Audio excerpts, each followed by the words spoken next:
أعوذ بالله من الشيطان الرجيم. بسم الله الرحمن الرحيم. أعوذ بالله من الشيطان الرجيم. بسم الله الرحمن الرحيم.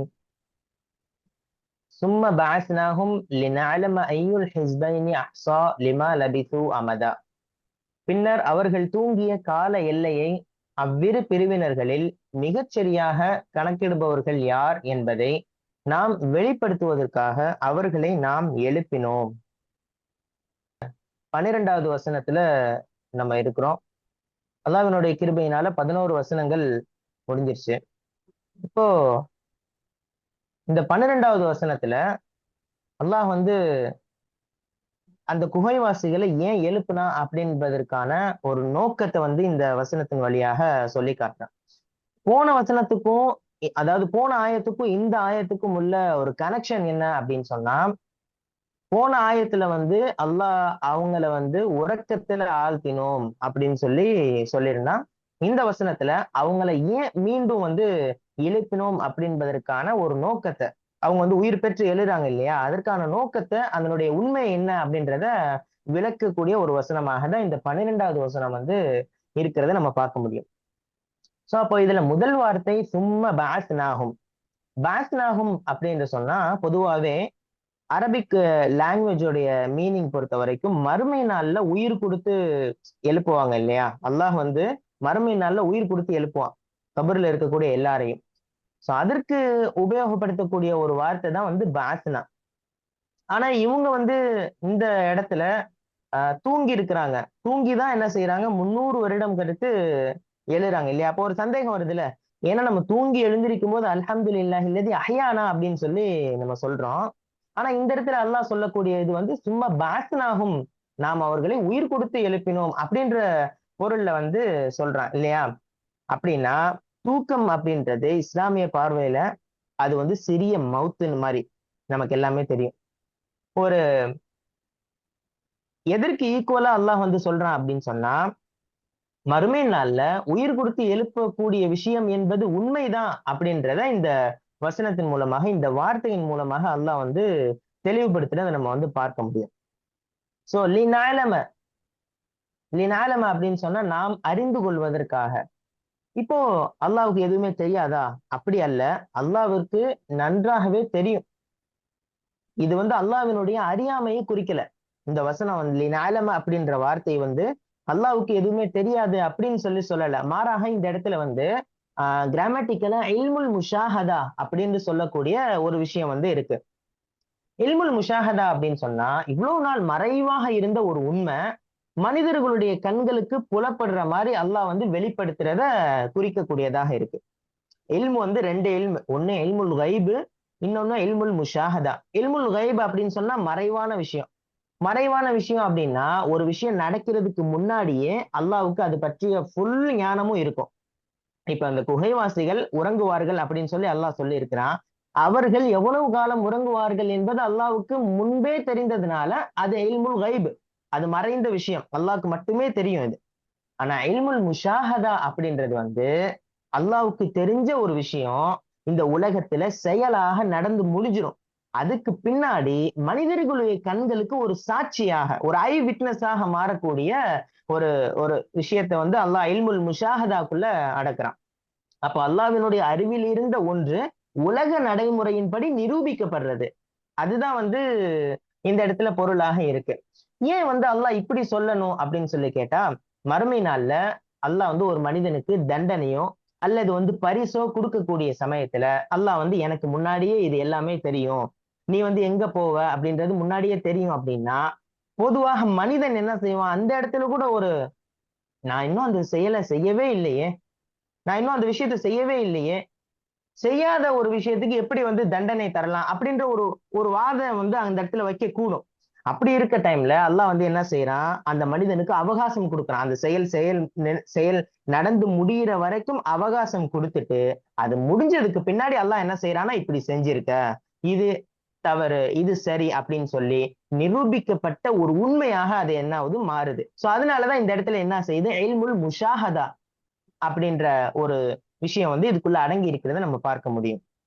அப்போ நாலம அப்படின்னா அறிந்து கொள்வதற்காக, அறிந்து கொள்வதற்காகன்றதை விட வெளிப்படுத்துவதற்காக, அது என்ன உண்மைன்றதை வெளிப்படுத்துறதுக்காக வேண்டி. ஓகே, ஐயுல் ஹிஸ்பைன் இரண்டு பிரிவினர்ல யாரு? தப்சீருல் குர்துபியின் படி தெளிவான ஒரு விளக்கம் என்ன சொல்றாங்க அப்படின்னா, ஒரு பிரிவு குகைவாசிகள், அந்த குகையில தங்கி இருந்த அந்த மக்கள். இன்னொரு பிரிவு என்ன? ஊர்ல இருக்கக்கூடிய ஊர் மக்கள். இந்த குகைவாசிகள் இவ்வளவு காலம் தங்கினார்கள், தூங்கினார்கள், வாழ்ந்தார்கள் அப்படின்றத கணக்கிட்டு வைத்திருக்கக்கூடிய அந்த ஊர் மக்கள். ஐயுல் ஹிஸ்பைன் அப்படின்னா ரெண்டு பிரிவு. Right, okay. ஐயுல் ஹிஸ்பைன் அஹ்ஸா லிமா லபிசு, அவர்கள் எவ்வளவு காலம் தங்கி இருந்தார்கள் என்பதை துல்லியமாக, தோராயமாக இல்லாமல் துல்லியமாக கணக்கிடுவதற்கு தான் அஹ்ஸா அப்படின்ற ஒரு ஒரு வார்த்தை வந்து இந்த இடத்துல பயன்படுத்தப்படுது. அமதன், அமதன் அப்படின்னு சொன்னா அந்த டைமுடைய லாஸ்ட் எல்லை எது வரைக்கும் அப்படின்றத டெஸ்ட் பண்றதற்காக, வெளிப்படுத்துவதற்காக அல்லாஹ் என்ன செய்யறான், இந்த குகைவாசிகளை உயிர் கொடுத்து நம்ம எழுப்புறோம், அதாவது அவங்களை தூக்கத்திலிருந்து எழுப்புறோம் அப்படின்ற ஒரு செய்தியை வந்து சொல்றதை நம்ம பார்க்க முடியுது. சோ அப்ப இந்த வசனம் வந்து என்ன நம்மள்ட்ட சொல்ல வருது அப்படின்னு சொன்னா,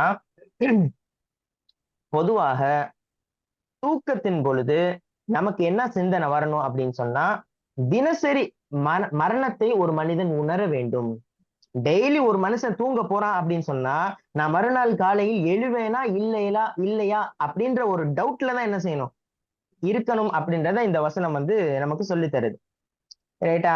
ஏன்னா வந்து தினசரி மரணத்தை உணர்வது அப்படின்னு சொன்னா, நம்ம தூங்கி எழுந்திருக்கும் பொழுது அல்லாஹ்வை புகழ்றோம். யா அல்ஹம்துலில்லாஹில்லதி அஹ்யானா பஅதமா அமாத்தனா, எங்களை மரணித்த பிறகு உயிர் கொடுத்து எழுப்பிய அல்லாஹ்வுக்கே புகழ் அப்படின்னு சொல்லி நம்ம புகழ்றோம். அப்போ மறுநாள் நமக்கு ஒரு வாய்ப்புனா அது ஒரு கிஃப்ட் அப்படின்றத இந்த வசனம் நமக்கு. அப்போ தினசரி நம்ம நைட்டு தூங்கும் போது அல்லது எப்போ நம்ம தூங்கினாலும் இந்த தூக்கம் எனக்கு இறுதியானதா இல்லையா எனக்கு தெரியாது, ஆனா என்னுடைய சிந்தனை இந்த தூக்கம் கூட எனக்கு இறுதியானதாக இருக்கலாம், என்னுடைய மவுத் இப்ப கூட இருக்கலாம் அப்படின்ற ஒரு சிந்தனை நான் இந்த வசனத்தின் மூலமாக நமக்கு வந்து புரிய முடிகிறது. அதே மாதிரி வந்து எப்படி சொல்ல புரியல, எப்படி இது நமக்கு எந்த எனக்கு புரியலையாது எல்லாம் என்ன சொல்றாங்க. இதுல வந்து நாங்க எழுப்பினோம், எவ்வளவு தங்கி இருந்தாங்க, எவ்வளவு நாள் தமிழ்ல தர்ஜுமா என்ன சொல்றாங்கன்னா, பின்பு அவர்கள் அக்குகையில் தங்கியிருந்த காலத்தை பற்றி கருத்து வேறுபாடு அவர்கள் இருந்த இரு வகுப்பார்கள் எவர்கள் நன்கு அறிந்தவர்கள் என்பதை நாம் அறிவித்துள்ளவர்கள் இந்த யுக்திகளை வந்து அவரை எழுப்பினோம் சொல்றாங்க இல்லைங்களா? சோ இதுல வந்து நம்ம எப்படி அந்த உயிர் கொடுத்து எழுப்புறது அப்படின்ற ஒரு செயல் இருக்கு இல்லையா, இந்த பாஸ்னாகும்ன்ற வார்த்தை இருக்குல்ல, அதுக்கு ஆக்சுவலா போனா அல்லாஹ் வந்து தூக்கத்துல இருந்து எழுப்புறதுதான். ஆனா அதுக்கு அர்த்தம் வந்து என்ன வார்த்தையில சொல்லியிருக்கான், பாஸ்னா நம்ம உயிர் கொடுத்து எழுப்புறோம் அப்படின்னு சொல்லி. ஆக்சுவலா அந்த ஊர்ல என்ன நடந்துச்சு அப்படின்னு சொன்னா, அந்த மன்னர் இறந்து போனதுக்கு பின்னாடி வேற ஒரு மன்னர் ஆட்சிக்கு வர்றாங்க. அவங்களுக்கு வந்து ஒரு சந்தேகம் வந்துடும், அது பின்னாடி வரும்னு நினைக்கிறேன். அவங்களுக்கு வந்து ஒரு சந்தேகம் வந்துடும். சந்தேகம் வரும்போது அல்லாஹ் என்ன செய்வான்னு சொன்னா, ஒரு சில நாட்டத்தின் பெயர்ல அவங்களே என்ன செய்வாங்கன்னா அந்த இடத்துக்கு போவாங்க. அப்புறம் 309 ஆண்டுகள் வந்து அவங்க தூங்கி எழுந்திருக்காங்கன்ற செய்தி தெரிஞ்சோடனே அப்ப அந்த மன்னர் புரிஞ்சுக்கிடுவாரு, ஓ அப்ப மறுமை நாள்ல உயிர் கொடுத்து எழுப்பப்படுறதுன்ற செய்தி உண்மைதான் அப்படின்றத புரிஞ்சுக்கிறோம். அதனால இந்த வார்த்தைக்கு வந்து உயிர் கொடுத்து எழுப்பணும் ஒரு நம்ம மீனிங் எடுத்துக்கிட்டு நம்ம காலையில அல்லாவுடைய கிருபையினால தான் எந்திரிக்கணும், அப்படி எந்திரிக்கிறோம் அப்படிங்கிறத நம்ம மனசுல வச்சுக்கணும். அதுக்குதான் அவ்வளவுதான் அவ்வளவுதான் இந்த நம்ம காலைல துவா ஓதுறோம் இல்லையா, அல்ஹம்துலில்லாஹி பதமோ அமாத்தனா இலஹி நுஷூர் சொல்றோம் இல்லைங்களா? ஓகே. ஓகே, அடுத்தது வந்து குலிகல் இன்சானு துஐஃபா, மனிதன் எப்படி படைக்கப்பட்டிருக்கிறான், பலவீனமானவனாக படைக்கப்பட்டிருக்கிறான். இப்போ இந்த ரெண்டு கூட்டத்தினருமே கணக்கிட்டார்கள் அப்படிதானே? ஐயுல் ஹிஸ்பைனி அஹ்ஸா, துல்லியமாக ரெண்டு கூட்டத்தினருமே கணக்கிட்டார்கள். ஆனா இந்த வசனத்துல நமக்கு புரியுது என்ன அப்படின்னு சொன்னா, எப்படி கணக்கிடுறது அப்படின்றது எல்லாத்துக்கும் தெரியும். ஆனா அல்லாஹ்வே இது பற்றிய அறிவுக்கு முழு சொந்தக்காரன். ஒமா ஊத்தீத்தும் மினல் இல்மி இல்லா கலீலா, நீங்க எவ்வளவுதான் கணக்கு பண்ணாலும் நம்முடைய, அதாவது நம்ம வந்து ஒரு விஷயத்த இன்னைக்கு நம்ம கணக்கு பண்றோம், ஒரு விஷயத்த டேலி பண்றோம், ஒரு விஷயத்த வந்து நம்ம தீர்ப்பு கொடுக்குறோம், தெரிஞ்சுக்கிறோம் அப்படின்னு இருந்தாலும் அல்லாஹ்வினுடைய அறிவுக்கு முன்னால் அது தாழ்ந்ததுதான் அப்படின்ற ஒரு சிந்தனை. ஒமா ஊத்தீத்தும் மினல் இல்மி இல்லா கலீலா, உங்களுக்கு அறிவு என்பது குறைவாகவே வழங்கப்பட்டிருக்கிறது அப்படின்னு சொல்லி அல்லாஹ் இதற்கு வேறொரு இடத்துல வந்து விளக்கம் சொல்வதை நம்ம பார்க்க முடியுது. அப்போ அல்லாஹ்வினுடைய நாலேஜுக்கும் மனிதனுடைய நாலேஜுக்கும் ரொம்ப ரொம்ப வித்தியாசம் இருக்குன்றத இந்த வசனம் நமக்கு புரிய வைக்கிறது. லாஸ்டா ஒரே ஒரு விஷயத்த மட்டும் சொல்லிடலாம். இப்போ நம்ம லைஃபுக்கு வந்து ஏத்த ஒரு உதாரணம் சொல்லணும் அப்படின்னு சொன்னா, நம்ம ஒரு போனை வந்து ரீபூட் பண்ணுவோம் இல்லையா? ரீபூட் பண்ணுவோம். நம்ம போனை வந்து ஆஃப் பண்ணிட்டு திருப்பி ஆன் பண்ணுவோம். திருப்பி ஆன் பண்ணும்போது அது எப்படி வந்து பழைய மெமரி எப்படி இருந்துச்சோ அதே மாதிரிதான் வந்து என்ன ஆகும்னு சொன்னா செயல்பட ஆரம்பிக்கும். அதே மாதிரி மனிதனுடைய மரணமும் மறுமை நாளுக்கான ஒரு ரீபூட் தான். திருப்பி அல்லாஹ் வந்து எப்படி நம்மளை படைச்சிருந்தானோ அதே மாதிரி நம்மளை உயிர் கொடுத்து எழுப்பி ஆஹ் மறுமைக்கான அந்த விஷயங்கள்லாம் தொடரும் அப்படின்றத இந்த குகைவாசிகள் திருப்பி எழுதுறாங்க இல்லையா? அந்த விஷயம் நமக்கு வந்து தெளிவுபடுத்துறது இந்த வசனத்தை. அதே மாதிரி எவ்வளவு எவ்வளவு சரி. காலம் இருந்தாலும் அது மறுமை நாள்ல பொறுத்த வரைக்கும் டைம் லேப்ஸ் மாதிரி தான். நம்ம இவ்வளவு காலம் இருந்தோன்றத ஃபாஸ்டா எல்லாம் வந்து டக் டக் டக்குன்னு கொண்டு போயிடுவான். இன்னும் சொல்ல போனா 500 வருடங்கள் வந்து ஒரு நாள்ல போயிரும் அப்படின்ற அளவுக்கு அல்லாஹ்வினுடைய அந்த இருக்கும். ஆனா உலக வாழ்க்கை அப்படின்றது ரொம்ப ரொம்ப ஷார்ட் அப்படின்ற ஒரு ஒரு அச்சம் வந்து நமக்கு வரணும். அல்லாஹ்வை பற்றிய பயம் வரணும் அப்படின்றத நம்ம தெரிஞ்சுக்க முடியும். அவ்வளவுதான். ம். சரி. அடுத்தது ஓகே, அடுத்தது போயிடலாமா? போயிடலாம். அடுத்த வசனம், நஹ்னு நகுஸ்ஸு அலைக்க நபஅஹும் பில் ஹக் இன்னஹும் ஃபித்யத்துன் ஆமனூ பிரப்பிஹிம் வஸித்னாஹும் ஹுதா. அவர்களுடைய உண்மையான வரலாற்றை நாமே உமக்கு கூறுகிறோம். நிச்சயமாக அவர்கள் தங்கள் இறைவனின் மீது உறுதியான நம்பிக்கை கொண்ட இளைஞர்கள் ஆவர். மேலும் நாம் அவர்களுக்கு நேர்வழியை அதிகப்படுத்தினோம். 13வது வசனம் நம்ம இப்போ வாசிக்க கேட்டிருக்கிறோம். இப்போ அந்த போன வசனத்துக்கும் இந்த வசனத்துக்குமான தொடர்பு என்ன அப்படின்னு சொல்லி பார்த்தா, குகைவாசிகளுடைய நிகழ்வு அப்படின்றத ஒரு சுருக்கமான ஒரு ஒரு ட்ரைலர் மாதிரி அல்லாஹ் என்ன செஞ்சிட்டான் அப்படின்னு சொன்னா 11 வசனங்கள் வரைக்கும், இல்ல 12 வசனங்கள் வரைக்கும் சொல்லிட்டான். இப்ப இதுக்கு பின்னாடி எவ்வளவோ யூகங்கள் இருந்துச்சு. யூதர்களும் கிறிஸ்தவர்களும் என்ன செஞ்சாங்கன்னா, இந்த குகைவாசிகளுடைய சம்பவத்தை அவங்கவுங்களுக்கு ஏத்த மாதிரி வந்து மாத்தி சொல்லிட்டு இருக்க சமயத்துல ஊகங்களுக்கும் கட்டுக்கதைகளுக்கும் அல்லாஹ் வந்து முற்றுப்புள்ளி வச்சுட்டு இந்த வசனத்திலிருந்து இந்த 13வது வசனத்திலிருந்து என்ன நடந்துச்சோ அந்த துல்லியமான விஷயங்களை, விரிவான உண்மைய இந்த வசனத்துல இருந்து அல்லாஹ் வந்து சொல்ல ஆரம்பிக்கிறான். குகைவாசிகளுடைய அந்த சம்பவம் வந்து இங்க இருந்து தான் அல்லாஹ் வந்து கிளியரா சொல்ல ஆரம்பிக்கிறேன். இதுக்கு முன்னாடி வரைக்கும் ஒரு ட்ரைலர் மாதிரி ஒரு சின்ன இன்ட்ரோவா கொடுத்துட்டு இங்க இருந்து தான் வந்து ஆரம்பிக்கிறான் அப்படின்றத வந்து நம்ம வந்து பார்க்க முடியுது. இதுக்கு முன்னாடி என்ன பார்த்தோம்? குகைக்கு போனாங்க, பிரார்த்தனை செஞ்சாங்க, அல்லாஹ் வந்து அவங்கள வந்து தூங்க வச்சான், திருப்பி வந்து அல்லாஹ் உயிர் கொடுத்து எழுப்புனான். இது போன்ற விஷயங்கள்லாம் பார்த்தோம். ஓகே, இப்ப இந்த வசனம் இதுல இருந்து தான் வந்து அந்த வரலாறு தொடங்குது. அல்லாஹ் சொல்றான், நஹ்னு நகுஸ்ஸு, நாமே கூறுகின்றோம். இப்போ இலக்கணப்படி என்ன அப்படின்னு சொன்னா அல்லாஹ் இந்த இடத்துல வந்து தக்சீஸ் பண்ணியிருக்கான். தக்சீஸ் அப்படின்னு சொன்னா வந்து பிரத்யேகமா குறிப்பிட்டு ஒரு விஷயத்த சொல்றது. நகுஸ்ஸு அப்படின்னு சொன்னாலே போதும், நாமே கூறுகிறோம், நாமே கதை சொல்லுகிறோம். கிசஸ் அப்படின்னு சொன்னா கதைகள். நகுஸ்ஸு அப்படின்னா நாமே கதை சொல்கிறோம். ஆனா அல்லாஹ் இந்த இடத்துல ஒரு விஷயத்த தக்சீஸ் உறுதிப்படுத்துறான், பிரத்யேகப்படுத்துறான். நஹ்னு, நாம் தான் இதை சொல்றோம். இன்னைக்கு வந்து யார் யாரோ சொல்லிட்டு இருக்கிறாங்கல்ல, யூகங்கள் அடிப்படையில அவங்களுடைய தோன்ற அடிப்படையிலாம் சொல்றாங்கல்ல, அப்படி இல்ல. இதனுடைய முழு வரலாறையும் நாமே கூறுகிறோம் அப்படின்னு சொல்லி அல்லாஹ் தன்னுடைய அதிகாரத்தை இந்த இடத்துல உறுதிப்படுத்தி சொல்றான் அப்படின்றது வந்து நம்ம பார்க்க முடியுது. சோ அதே மாதிரி நஹ்னு நகுஸ்ஸு அலைக்க நபஅஹும், அவர்களுடைய செய்தியை நாமே உங்களுக்கு கூறுகிறோம். பில் ஹக், பில் ஹக் அப்படின்னா உண்மை. ஏற்கனவே நஹ்னு அப்படின்ற வார்த்தையை சொல்லி அல்லாஹ் வந்து உறுதிப்படுத்திட்டு பில் ஹக் அப்படின்னு சொல்லி சொல்றான். கட்டுக்கதைகள் அல்ல, கட்டுக்கதைகள் கலக்காத 100க்கு 100 சரியான ஒரு விஷயத்தை தான் நம்ம சொல்றோம், உண்மையான விஷயத்தை தான் சொல்றோம் அப்படின்னு சொல்லி அல்லாஹ் வந்து இன்னும் அதை உறுதிப்படுத்தி சொல்றான். இன்னஹும் ஃபித்யத்துன், நிச்சயமாக அவர்கள் இளைஞர்கள்.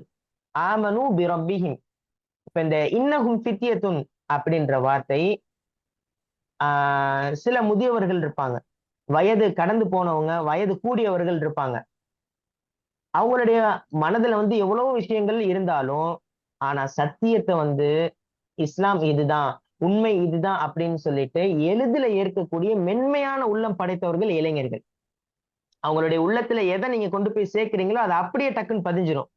அகம்பாவம் பிடித்த அந்த முதியவர்களை விட சத்தியத்தை எளிதில் ஏற்கக்கூடிய மென்மையான உள்ளம் படைத்தவர்கள் இளைஞர்கள் அப்படின்னு சொன்னா, இந்த ஃபித்யத்துன் அப்படின்ற வார்த்தையில இன்னொரு கிராமட்டிக்கல் ஒரு விஷயம் இருக்கு. 10க்கும் கம்மியா இருக்கக்கூடியவங்களுக்கு அரபிக்ல ஃபித்யா அப்படின்னு சொல்லுவாங்க.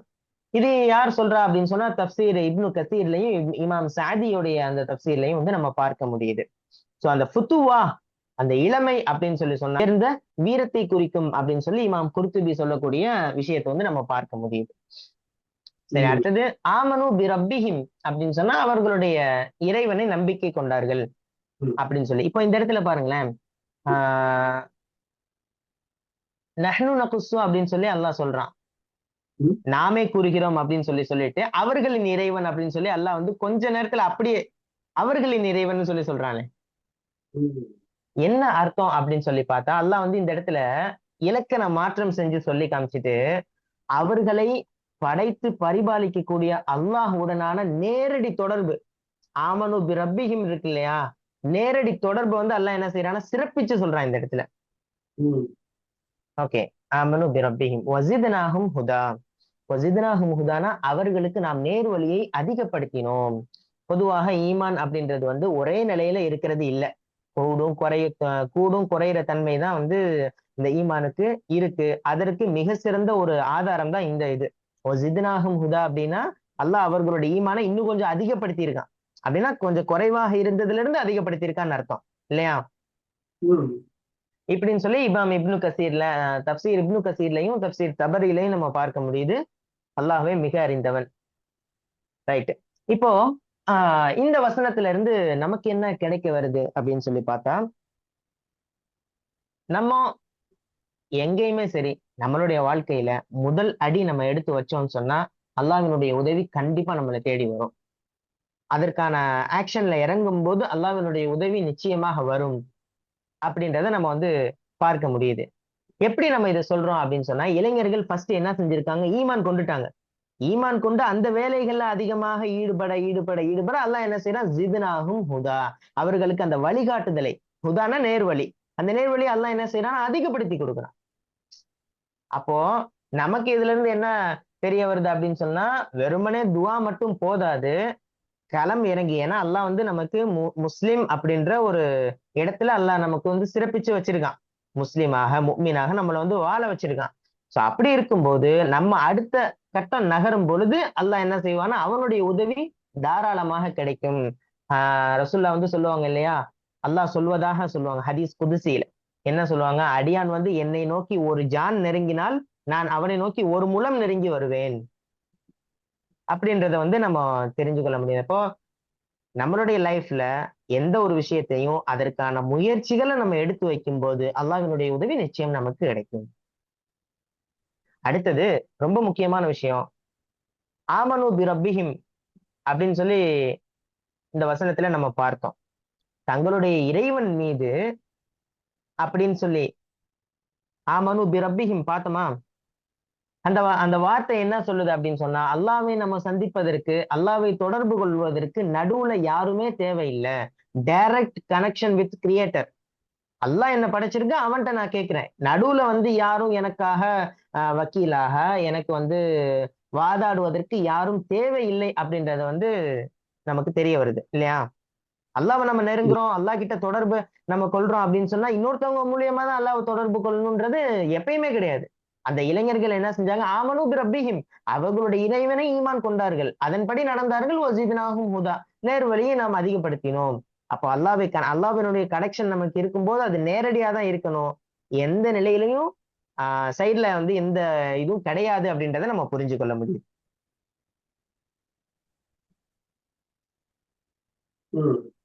கரெக்ட் தானே. இப்போ வந்து நம்ம நேர்வழியை அதிகப்படுத்தினோம் அப்படின்னு சொல்லி அல்லாஹ் சொல்றான். இதுல நம்ம லைஃபுக்கு இது எப்படி பொருந்தது அப்படின்னு சொன்னா, நம்ம வந்து கார்லாம் ஸ்டார்ட் பண்ணியாச்சு, கிளம்ப போறோம்.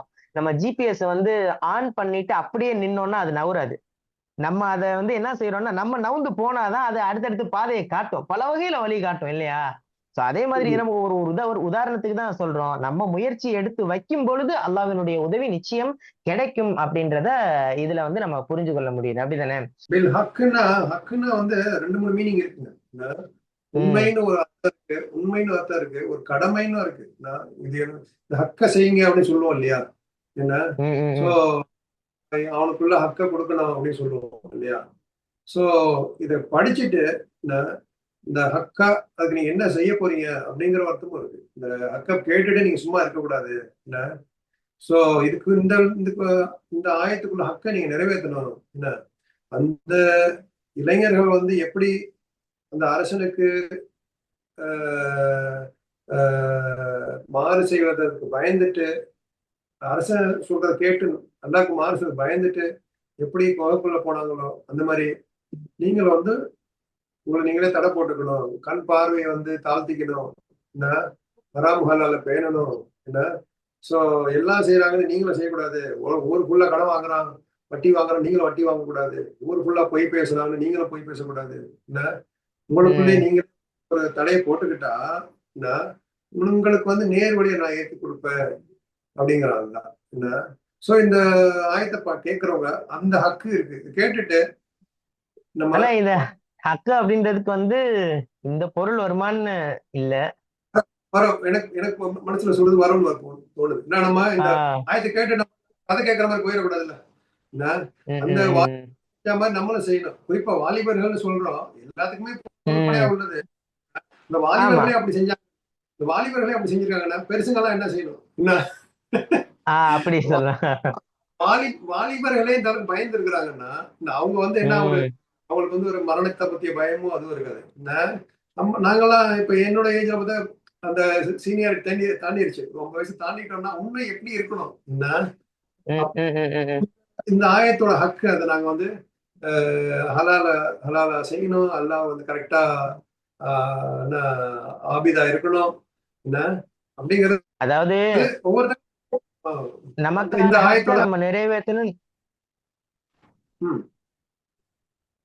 நமக்கான ஹக்கை வந்து நம்ம சரியாக நிறைவேற்றணும், கேட்டுட்டு கடந்துட்டு அப்படியே போயிடக்கூடாதுன்றத சொல்ல வரீங்க.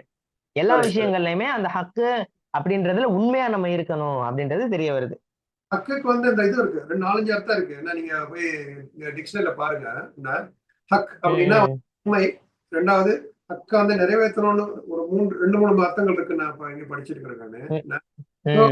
குர்ஆன் வந்து ஒரு கடல். ஒவ்வொருத்தங்க அது வந்து எப்படின்னா கடல்ல போய் முத்து குளிக்கிற மாதிரி. நீங்க போய் முத்து குளிச்சா உங்களுக்கு பவளம் வரும், நான் போய் முத்து குளிச்சா மரகதம் வரும், இன்னொருத்தர் போய் முத்து குளிச்சா வைரம் வரும். எல்லாமே உண்மைதான். அவங்க எடுத்த வைரம் காமிக்கிறதும் வைரம் உண்மைதான், நீங்க காமிச்ச மரகதமும் உண்மைதான், நான் காமிச்ச பவளமும் உண்மைதான். சோ எல்லா புத்தகங்களுக்கும் ஒண்ணு ஒதுக்கி வைப்பான். சோ ஆனா அது நேர்மையான நமக்கு மனசுக்கு வந்து தவறா வந்து நம்ம அதுக்கு மீனிங் கொடுக்க கூடாது. குர்ஆன் வந்து சொல்றாங்கல்ல, இந்த யாரு வந்து அந்த மாதிரி இருந்தாங்களோ அவங்களுக்கு வந்து உண்மையா இஹ்லாஸா ஹக்க நிறைவேற்றினாங்கன்னா, இந்த குர்ஆனுடைய ஹக்க, இந்த ஆயத்துடைய ஹக்க நிறைவேற்றினாங்கன்னா நேர்வழியை காமிப்போம் அப்படிங்கிறது நம்ம என்னோட ஒரு வந்து ஒரு நல்லா கொடுக்குற படமா நான் நினைச்சேன். புரிதல், உங்களுக்கு ஒரு புரிதல். ஆமா, கரெக்ட், புரிதல், கரெக்ட், சரியான வார்த்தை சொன்னீங்க. ஓகே, வேற ஏதாவது நானும் ஈமானோட வலிமையை சொல்றான் அல்லாஹ். ஈமான்னா நம்பிக்கை, ரொம்ப நம்பிக்கை அல்லாஹ் மேல ரொம்ப நம்பிக்கை வைக்கணும். தவக்கல்த்து அல்லாஹ் மேல தவக்கல்த்து வைக்கணும். சோ ஈமானே கொள்ளாம சும்மா டவுட்லயே இருக்கக்கூடாது. இன்னொரு ஆயத்துல சொல்லலாம், காஃபா சில்மி காஃபான்னு வரமே, என்ன சொல்லுவாது, யா அய்யுஹல்லதீன ஆமனு துகுலு ஃபிஸ்ஸில்மி காஃபா.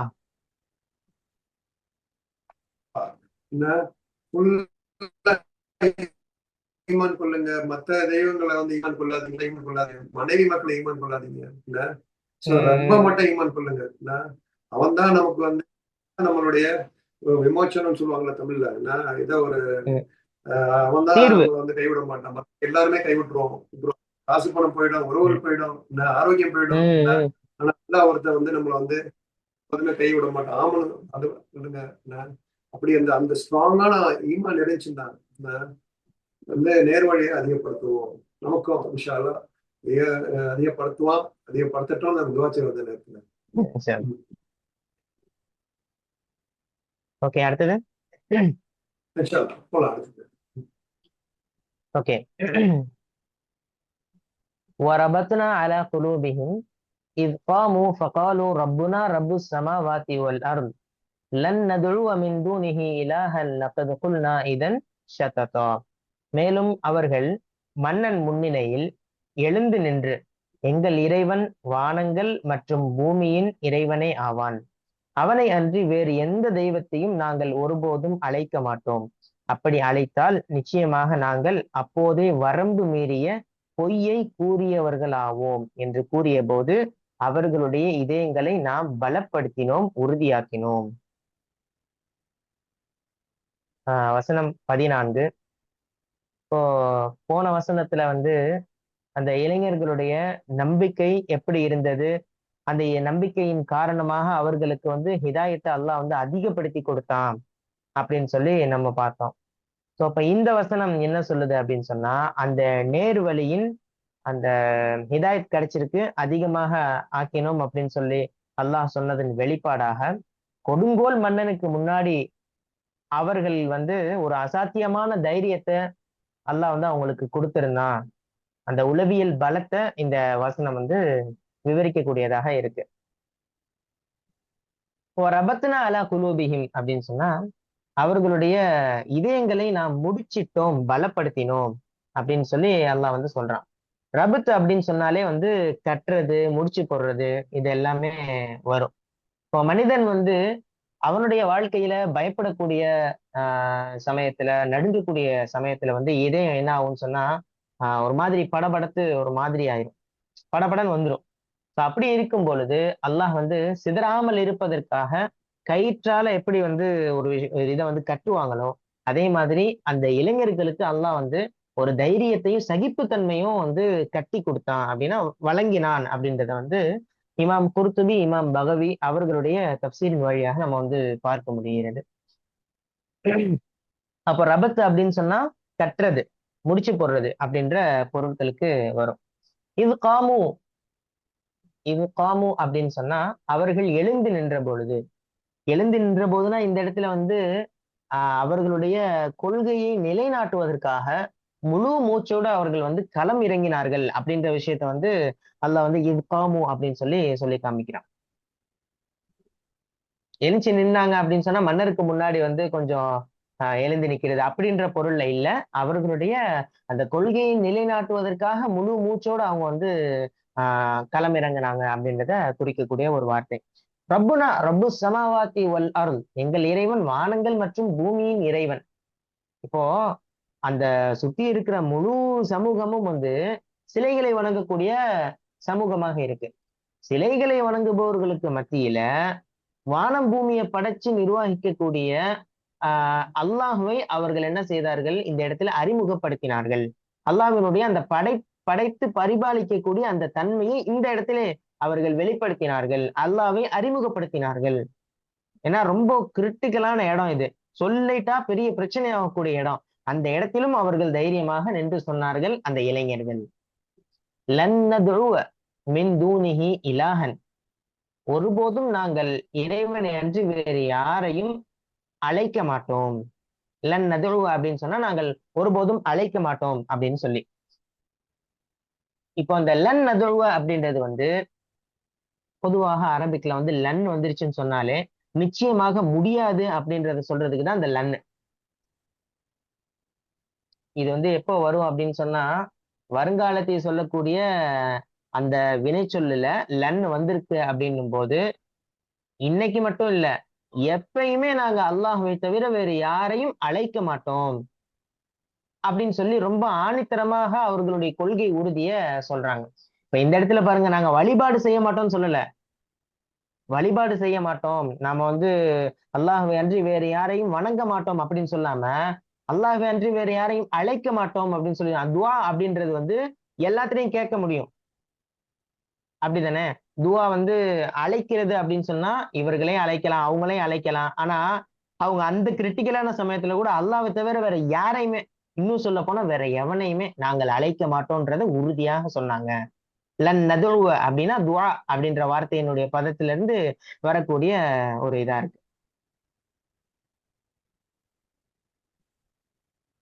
அடுத்த வார்த்தை வந்து ஷததா, லகது குல்னா இதன் ஷததா. அப்படி நாங்க ஒரு வேளை சொல்லிட்டோம் அப்படின்னா வரம்பு மீறிய பொய்யை நாங்க சொல்லிட்டோன்ற மாதிரி ஆயிரும். இமாம் தபரி தப்சீர்ல வந்து என்ன சொல்றாங்க அப்படின்னு கேட்டா, ஷததா அப்படின்றது வந்து உண்மையான எல்லை அப்படின்னு ஒண்ணு இருக்கு. இது இவ்வளவு தூரம் எல்லை அப்படின்னு சொன்னா அந்த எல்லையை விட்டு ரொம்ப தாண்டி சொல்லக்கூடிய ஒரு பொய்யை, மாபெரும் பொய்யையோ அல்லது வந்து வரம்பு மீறுவதையோ அநீதியோ குறிக்கக்கூடிய ஒரு வார்த்தை தான் ஷததா. அப்ப ஷததா அப்படின்ற வார்த்தையை பத்தி நான் சொல்லிட்டு இருந்தேன். சரி. அதாவது வந்து ஒரு எல்லையை விட்டு ரொம்ப தாண்டி போய் சொல்லக்கூடிய ஒரு மாபெரும் பொய்யையோ அநீதியோ சொல்லக்கூடிய வார்த்தை தான் வந்து இந்த ஷததா அப்படின்ற ஒரு வார்த்தை. ஓகே. இப்போ இந்த வசனம் வந்து நம்ம கிட்ட சில விஷயங்களை வந்து சொல்லுது. என்ன அப்படின்னு சொன்னா டெப்ரெஷன், அதே மாதிரி பதற்றம் நிறைந்த சமயத்துல அல்லாஹ்வே மட்டுமே, இறைவன் ஒருவன் மட்டுமே இதயங்களை ஆற்றுப்படுத்தி நிலைநிறுத்த முடியும் அப்படின்றத நம்ம புரிஞ்சுக்கணும். எவ்வளவு பெரிய மன அழுத்தமாக இருந்தாலும், பதற்றமா இருந்தாலும், எவ்வளவு பெரிய சூழ்நிலையிலும் எங்களுடைய இதயங்களை ஆசுவாசப்படுத்தக்கூடிய சக்தி அல்லாஹ் ஒருவனுக்கு மட்டுமே உண்டு. அலா பிதிக்ரில்லாஹி தத்மஇன்னுல் குலூப். அறிந்து கொள்ளுங்கள், அல்லாஹ்வின் நினைவை கொண்டே இதயங்கள் அமைதி பெறுகின்றன அப்படின்னு சொல்லி அல்லாஹ் வந்து குர்ஆன்ல சொல்லி காட்டுவான். சோ அப்ப உளவியல் பலம், சைக்காலஜிக்கலா நமக்கு ஒரு பலம் அல்லாஹ்விடம் இருந்து மட்டும்தான் வரும் அப்படின்றத நம்ம வந்து புரிஞ்சு கொள்ள முடிகிறது.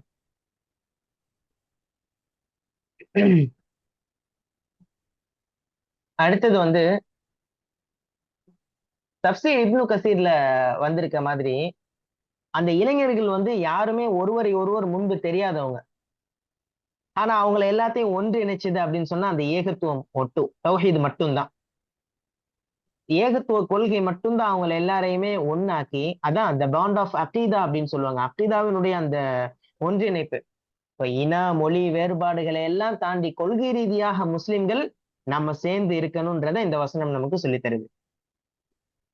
ஆன்மீகத்துல சில போலித்தனங்கள் நடக்குது இன்னைக்கு உலகத்துல. ஆன்மீகத்திலையும் சில போலித்தனங்கள், ஏமாற்று வேலைகள். எப்படி அப்படின்னு சொன்னா இவ் காமு அப்படின்னு சொல்லி ஒரு வார்த்தை வந்திருக்குல்ல, எழுந்து நின்றார்கள். எழுந்து நின்னாங்க அப்படின்னு சொன்னா சில சூஃபிகள் இதற்கு விளக்கம் சொல்லும் போது என்ன செய்வாங்க அப்படின்னா, ஆடி பாடி திக்ரு செய்யறது, எந்திச்சு நின்று ஆட்டம் போடுறது சொல்றதெல்லாம் செய்வாங்க இல்லையா, அந்த மாதிரி சொல்லி தவறான விளக்கம் அளிக்கிறத வந்து இமாம் குர்துபி வன்மையா கண்டிக்கிறாங்க. அவங்க தப்சீர்லயே இதை எழுதுறாங்க. இப்படி எல்லாம் வந்து இப்படி ஒரு விளக்கம் வருது, ஆனா இப்படி விளக்கம் கிடையவே கிடையாதுன்றத அவங்க வந்து சொல்றாங்க. மார்க்கம் அப்படின்றது உணர்ச்சி வசப்பட்டு டான்ஸ் ஆடுறதோ அல்லது வந்து ஆடி பாடி திக்ரு செய்யறதோ கிடையாது. கொள்கையில நம்ம உறுதியா இருக்கிறதுக்கு பெயர் தான் உண்மையான இவ் காமு அப்படின்ற வார்த்தைக்கு பொருள் அப்படின்னு சொல்லி சொல்றதை நம்ம பார்க்க முடியுது. இப்போ வந்து ஒரு பெரிய உதாரணத்துக்கு சொல்லணும்னா, ஒரு பெரிய கப்பல் வந்து புயல்ல போய் சிக்கிற புயல்ல போய் சிக்கிற சமயத்துல வந்து அங்கிட்ட இங்கிட்டும் அலைக்கழிக்கப்படாம இருக்கிறதுக்கு ஒரே வழி வந்து ஆங்கர் தான். அந்த நங்கூரம்னு சொல்லுவாங்க இல்லையா, அந்த நங்கூரத்தை போடுவாங்க. அதே மாதிரி நம்மளுடைய கொள்கை வந்து ஆழமா நம்முடைய இறைவன் வானம் பூமியை படைத்த அல்லாஹு ரப்புல் ஆலமீன் ஒருவன் தான் அப்படின்னு சொல்லி இருந்தோம்னா எவ்வளவு பெரிய கட்டத்திலும் நம்மளை வந்து அந்த நங்கூரம் காப்பாற்றி விடும். அப்படின்னா அல்லாஹ் மேல வச்சிருக்க அந்த நம்பிக்கை காப்பாற்றி விடும். அந்த இளைஞர்கள்ல வந்து எவ்வளவு பெரிய சர்வாதிகார புயல்லையும் அசையாமல் நிறுத்தியது அந்த கொள்கை மட்டும்தான். சோ அதே மாதிரி அந்த இது நமக்கு வரணும்ன்றத தெரிஞ்சு கொள்ள முடியுது. கரெக்டா சொன்னீங்க. வரபத்னா அலா குலூபிஹிம் வந்து வரபத்னா அலா குலூபுஹுன்னு சொல்லல, ஒருத்தரை சொல்ல இல்லையா. ஜமாத் ஒன்றிணைந்து ஒரு ஜமாத்தை வந்து எல்லாம் என்கரேஜ் பண்றேன். எந்த செயலை செஞ்சாலும் ஒரு ஒற்றுமையோட ஒரு நிறைய பேர் சேர்ந்து செஞ்சா அதுக்கு வந்து ஒரு அது வந்து ஜமாத்தா தோணுதா 27 மடங்கு நன்மைங்கிறோம் இல்லைங்களா? தனியா தொழுறதை விட உம் ஒரு காரியங்கள் ஒரு ஒரு நல்ல காரியங்கள் செய்யும்போது நிறைய பேர் சேர்ந்து செய்யுங்க. உம் அது நல்ல ஒரு அருமையான ஒரு விளக்கம். இன்னொரு ஹதீஸ் எனக்கு ஞாபகத்துக்கு வருது. தனித்து இருக்கக்கூடிய ஓநாயை தான் வந்து ஆட்டை தான் வந்து ஓநாய் வேட்டையாடிட்டு போயிடும். தனித்து நீ செயல்படவே கூடாது. சேர்ந்துதான் எல்லா இடத்துலயும் வந்து நம்ம இருக்கணும்ன்றத ரசூலுல்லாஹ்வுடைய ஹதீஸ் நமக்கு வந்து சொல்லி காட்டுது. இன்னொரு அதிசயம் வருது. தனியா உம் இருந்து இருக்க ஒரு மக்களோட சேர்ந்து இருந்து கஷ்டப்படுறதுக்கு நிறைய சவாப் இருக்கும். சோ ஆமா, இல்ல அதுதான் உண்மை. அது எங்க போகும் அப்படின்னு சொன்னா, அந்த தனியா எதுவுமே ஜுஹுதுன்னு சொல்லி நம்ம ஒரு வார்த்தை பார்த்தோம் இல்லையா? ஜுஹுத் அப்படின்னா பற்றற்ற தன்மை. இந்த உலகமே எனக்கு வேணாம், தனியா போய் நான் உட்காந்துக்கிறேன், அல்லாஹ்வை நான் தனியா அடைய போறேன். நிச்சயமா அடையவே முடியாது. அல்லாஹ் ரசூல் ஸல்லல்லாஹு அலைஹி வஸல்லம் என்ன செஞ்சான்? அல்லாஹ் வந்து நீங்க சமூகத்துல இருங்க, சமூகத்துல இருக்கிற பிரச்சனைகளை பாருங்க. அதுக்குன்னு சில நைட்ல சுய பரிசோதனையை என்கரேஜ் பண்ணிருக்காங்க. கொஞ்ச நேரம் ஒரு 1/2 மணி நேரம் ஆமா ஆமா. இன்னைக்கு என்னென்ன நன்மை செஞ்சோம், தீமை செஞ்சோம், எப்படி தீமையை குறைக்கிறது அப்படின்னு உட்காந்து அது வந்து அந்த மாதிரி ஜுஹுது ஓகே. ஓகே. வாழ்க்கை ஃபுல்லாவே நான் போய் ஃபேமிலியை விட்டுட்டு குடும்பத்தை விட்டுட்டு போய் ஒரு மலையில போய் உட்காந்துடுறேன், காட்டுக்கு போயிடுறேன், அப்படி இருக்க ஒரு தர்கால போய் உட்காந்துடுறேன் அப்படிங்கிறது பாத்தீங்கன்னா சைக்காலஜிக்கல் பிரச்சனையா இருக்கலாம். ரெண்டாவது அதனால வந்து இப்ப என்ன சொல்லணும், நிறைய பேர் உறவுகளை கட் பண்றது. இந்த உறவு வேணாம், இந்த உறவு வேணாம், அக்கா வேணாம், தங்கச்சி வேணாம், அண்ணன் வேணாம், தம்பி வேணாம், அவன் அப்படி பண்ணிட்டான், அவனோட சேர்ந்தாலே பிரச்சனையா இருக்கு, வீட்டுக்கு வந்தாலே ஸ்ட்ரெஸ்ஸா இருக்கு அப்படிங்கறத விட எல்லாம் என்ன சொல்றான், அவங்களோட உறவை சேர்ந்து கஷ்டத்தை அனுபவிக்க சொல்ல. ரொம்ப கஷ்டமா இருந்தா அது பெரிய ஃபத்வா, அது பெரிய டாபிக்ங்க. அது வந்து மென்டலி ரியலி பிரச்சனையா இருந்துச்சுன்னா கொஞ்சம் தள்ளி இருக்க சொல்றாங்க. ஆனா சின்ன சின்ன விஷயங்களுக்காக சண்டை போட்டுக்கிட்டு பொறிக்கிறதோ உண்மையிலேயே சைக்காலஜிக்கலா அவங்க டார்ச்சர் பண்றாங்க அப்படின்னா நம்ம வந்து நம்ம தனியா போயிடுறது பெட்ரு. சின்ன சின்ன விஷயங்களுக்காக தனியா போறதோ அது வந்து பலகீனத்தை தான் குறிக்கும். நீங்க சொன்ன மாதிரி தனியா இருந்தா ஓனா வந்து தனியால தான் அட்டாக் பண்ணது இல்லையா? அந்த மாதிரி ஜமாத்தோட வேல்யூ அதிகம். இல்ல அதே மாதிரி இன்னொன்னு நீங்க சொன்னீங்கல்ல, அந்த சேர்ந்து இருக்கணும் அப்படின்னு சொல்லிட்டு, சேர்ந்து இருக்கும்போதுதான் நம்மளுடைய உண்மையான கேரக்டர் வெளிப்படும். கோவப்படுற கேரக்டரா இல்ல நல்ல கேரக்டரா அப்படின்றது அங்கதானே வெளிப்படும். தனியா இருந்தா எல்லாரும் பொறுமைசாலி தான், எல்லாரும் கோபம் கொள்ளாதவங்க தான். தனியா இருக்கும்போது எல்லாருமே நல்லவங்க. ஆனா ஒருத்தவங்களோட சேர்ந்து பழகும் பொழுதுதான் அவங்களுடைய அந்த உண்மை இது என்னன்றது புரிய வரும். அதுலயே நம்ம எப்படி நம்ம பிஹேவ் பண்றோங்கிறத அல்லாஹ் சொல்றான் குர்ஆன்ல. இந்த சூரா காஃப்ல வரும், லியப்லுவக்கும் ஐயுக்கும்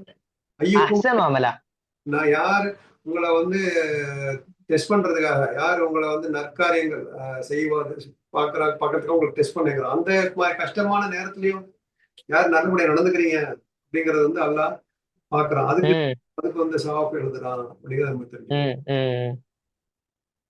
ரெண்டாவது இந்த மாதிரி நிறைய விஷயம், நிறைய குர்ஆன் ஆயத்துக்கள் வரும். அதாவது அந்த கெட்ட விஷயங்களை நல்ல விஷயங்களை கொண்டு தடை செய்யுங்கள். ஒரு என்ன சோ இந்த மாதிரி ஒருத்தன் தப்பு செஞ்சாலும் திருப்பி அதே, ஒருத்தன் திட்டினாலும் அதே போய் திருப்பி திட்டாத, அவனுக்கு புரிய வை. நான் கெட்டவங்களுக்கு நல்லது செய்யுங்கிறத நம்ம சொல்றதுதான் நம்ம மார்க்கம். என்ன அதே சட்டங்கள் வேற. ஒருத்தன் திருடுறான்னா கையை வெட்ட சொல்லியிருக்காங்கல்ல, என்ன கொலை செஞ்சான்னா திருப்பி கொலை செய்ய சொல்லியிருக்கான். அது இஸ்லாமிய சட்டங்கள் இருக்கிற நாட்டுல, சவுதியில அது நிறைவேற்றப்படுது. என்ன சோ அந்த விஷயங்கள்ல சில நன்மைகள் இருக்குங்கிறான்ல. என்ன ஜினா செஞ்சா ஆளை காலி பண்ணு, கல்யாணம் பண்ணவங்க என்ன கல்யாணம் இருந்தா 70 அடி அடி. என்ன இது வந்து நம்ம கெட்டவங்களுக்கு நன்மை செய்யறதுங்கிறது வந்து அது அப்படி கிடையாது, மன்னிச்சு விட்டுருங்க, அப்படி கிடையாது. சோ அது பெரிய டீப் டாபிக், இன்ஷா அல்லாஹ் அதை பத்தி நம்ம பேசுவோம். பட் இது வந்து என்ன ஜமாத்தா இருக்கிறதுல நிறைய நன்மைகள் இருக்கு அப்படிங்கிறத நம்ம புரிஞ்சுக்கணும், இன்ஷா அல்லாஹ்.